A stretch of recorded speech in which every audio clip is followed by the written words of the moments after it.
मेरा मस्तिष्क 60% तक विकसित हो चुका था। मैं अपने शरीर की हर एक कोशिका को नियंत्रित कर सकता था और अपनी शारीरिक बनावट को मनचाहे रूप में बदल सकता था। मेरे ये शब्द सुनते ही सभी वैज्ञानिक पूरी तरह स्तब्ध रह गए। उसी समय एक अपराध सरगना अपनी टोली के साथ प्रयोगशाला पर धावा बोल देता है। सभी सुरक्षा गार्ड मार गिराए जाते हैं। जैसे जैसे गोलियों की आवाज मेरे करीब आती गई, मैंने बचा हुआ सारा CPH4 अपने शरीर में इंजेक्ट कर लिया। यह दवा मेरे मस्तिष्क के विकास को सीधे 100% तक पहुंचा देने वाली थी। CPH4 एक ही पल में मेरे शरीर में समा गया। अगले ही क्षण मैंने परमाणु स्तर पर कार्य करने वाली ऊर्जा को मुक्त कर दिया, जिसे देखकर प्रोफेसर पूरी तरह दंग रह गए। मेरा मस्तिष्क 70% तक पहुंच चुका था। मेरी भुजाएं पिघलकर काले तरल में बदल गईं, जो प्रयोगशाला की हर मशीन पर फैल गया और मैं उनसे ऊर्जा खींचने लगा। ज्यादा समय नहीं लगा और मेरा विकास 80% तक पहुंच गया। उस समय मेरे मन में केवल एक ही विचार था, एक ऐसा पूर्णतः श्वेत शून्य बनाना जहां मैं समस्त ज्ञान को सुरक्षित रख सकूं, एक ऐसा उपहार जो मैं मानवता के लिए छोड़ जाना चाहता था। अब मेरा मस्तिष्क 90% तक विकसित हो चुका था। एक पलक झपकते ही मैं न्यूयॉर्क के टाइम्स स्क्वायर पहुंच गया और वहां घूमती भीड़ को देखने लगा। मैंने एक हाथ उठाया और पूरी दुनिया उसी क्षण थम गई। अपने बाएं हाथ से मैंने समय को आगे बढ़ाया और दाएं हाथ से उसे पीछे ले जाना शुरू कर दिया। टाइम्स स्क्वायर 21वीं सदी से बदलकर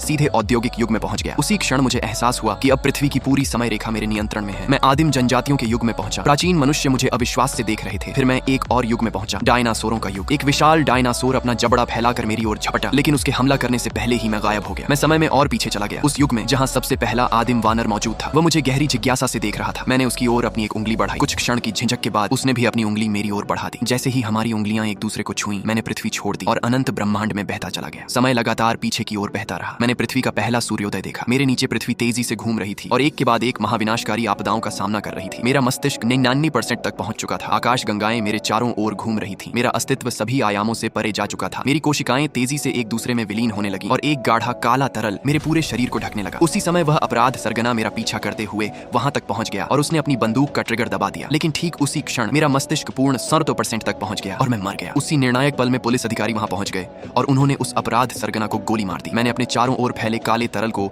एक USB फ्लैश ड्राइव का रूप दे दिया और उसे प्रोफेसर को सौंप दिया। उसमें ब्रह्मांड के सबसे गहरे रहस्यों को छोड़कर मानव जाति का समस्त ज्ञान और हर रहस्य सुरक्षित था। एक पुलिस अधिकारी ने प्रोफेसर से पूछा, वह कहां गया? तभी उस अधिकारी के फोन से मेरी आवाज सुनाई दी, मैं हर जगह हूं।